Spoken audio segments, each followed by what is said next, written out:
Hello! Welcome back to Tushington Hall. Are you well? One does hope so.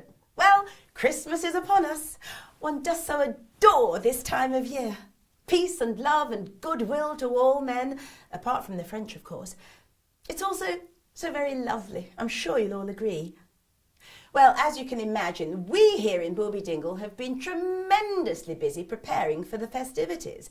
Christmas in Booby Dingle is always so very jolly.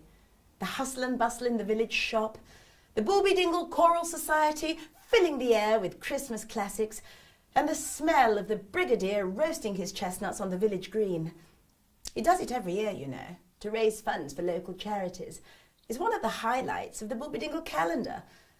The thing is, I oughtn't really to share this with you, but he's not frightfully good at it. He always manages to burn his chestnuts. They're completely inedible. I rather think people buy them out of sympathy. I certainly wouldn't put the Brigadier's nuts in my mouth. Do you like the tree? One does hope so. It's Booby Dingle's answer to the Norwegian spruce, cultivated on a small holding in Lower Minge, just 14 miles as the crow flies from Tushington Hall. Perkins cycled out yesterday with a rather large shovel to collect it. He rendezvoused with our selected spruce in no time at all. It's all downhill, you see. Well, after a 2-hour dig, and then successfully securing the 12-foot, fully rooted Booby Dingle spruce to his bicycle, off he set on the return journey. The return journey being a little trickier as it's all uphill, you see. You know, he was doing so well. He was almost at the summit of Dead Man's Crag when it began to snow, heavily. Poor old Perkins took a bit of a tumble. He sustained a nasty gash to the forehead and suspected concussion. The bicycle was almost a write-off, completely unrideable and devilishly hard to push. Thank goodness the tree was completely undamaged and remained so for the 4-hour journey back to Tushington Hall and Perkins' triumphant return. You've got to take your hat off to Perkins, really. To get this tree back here, he demonstrated good old-fashioned grit and determination. He did look rather the worse for wear on his return, though. The Brigadier and I were most concerned about him, so much so that after he'd served dinner and poured the port and refereed a billiards match between the Brigadier and one of his old regimental chums, we packed Perkins off to bed. After all, it is Christmas. Oh, I must just draw your attention to these lights. These ones here. They're rather special. They're a family heirloom. The Brigadier's great-uncle Bolingbroke purchased these in 1922, and the Brigadier insists we get them out every year. I'm sure they don't comply with modern electrical standards or codes of practice, but I'm sure you'll all agree they are rather delightful.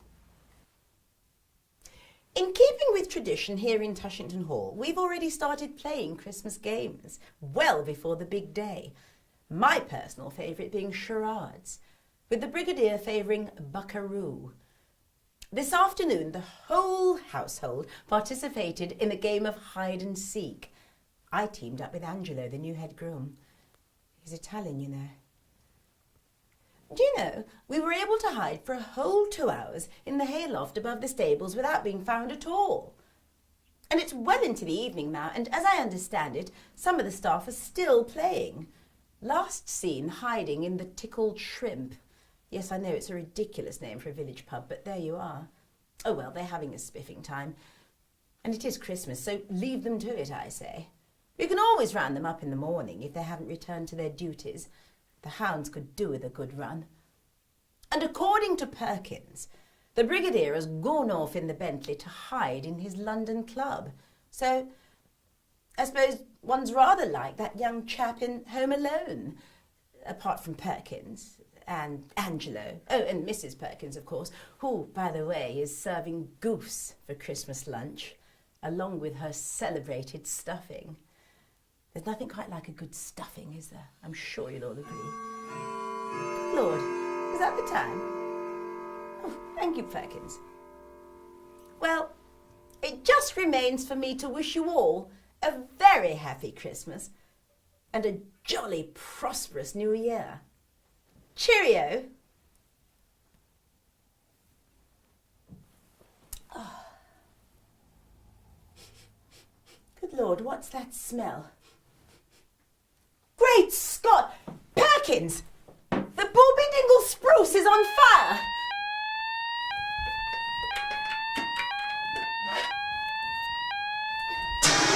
Thank goodness you've got time to go and fetch another one!